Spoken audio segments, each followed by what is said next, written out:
Hi అండి, నేను మీ Radhika. YouTube family members అందరికీ నమస్కారం. ఈరోజు మనం ఇంట్లో చికెన్ పచ్చడి ఈజీగా ఎలా ప్రిపేర్ చేసుకోవాలో చూపిస్తున్నానండి.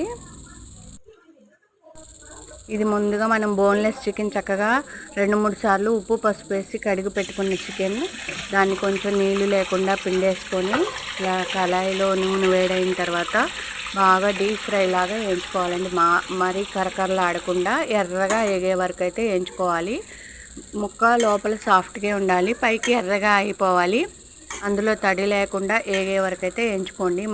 మరీ కరకరలాడితే మాత్రం చికెన్ కటకట ఉండి గట్టిగా ఉంటుంది, బాగోదండి. కొంచెం ముక్క చికెన్ ఫ్లేవర్ తెలియాలంటే సాఫ్ట్గా వేయించుకోవాలి. ఇట్లా అంతా నీరు ఉడికిపోయి మంచిగా ఎర్రగా ఏగేంత వరకు వేగించుకుంటూ ఉండాలి. తిప్పుకుంటూ చక్కగా ఏగిపోతూ ఉన్నప్పుడు తిప్పుకుంటూ ఉండాలి. మధ్యలో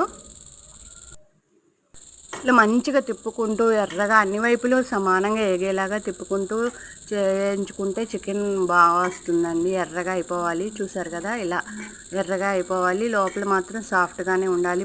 ముక్క ఒత్తి చూసుకున్నప్పుడు లోపల మెత్తగా ఉండాలి, పైన ఎర్రగా ఉండాలి. ఆ మెజర్మెంట్ వచ్చేంత వరకు చక్కగా తిప్పుకుంటూ వేయించుకోవాలి. వీటిని ఒక గిన్నెలోకి తీసుకొని ఆరనిచ్చుకోవాలి.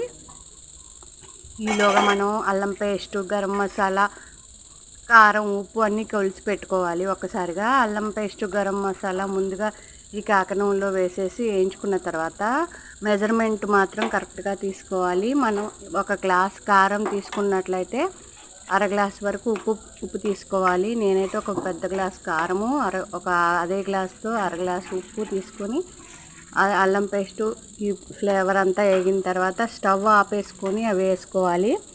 వేసుకున్న తర్వాత గరం మసాలా పౌడర్, అల్లం పేస్టు, ఉప్పు, కారం, పసుపు అన్నీ యాడ్ చేసుకొని మంచిగా వేయించుకున్న తర్వాత చికెన్ ముక్కలు కూడా యాడ్ చేసుకొని ఇలా కలుపుకోవాలి. నూనె ఏమన్నా తక్కువగా ఉన్నట్లయితే మీరు వేసుకోవచ్చు ఎక్స్ట్రా. మీకు నచ్చినట్లయితే ట్రై చేయండి, లైక్ చేయండి, షేర్ చేయండి, సబ్స్క్రైబ్ చేయండి. Thank you so much.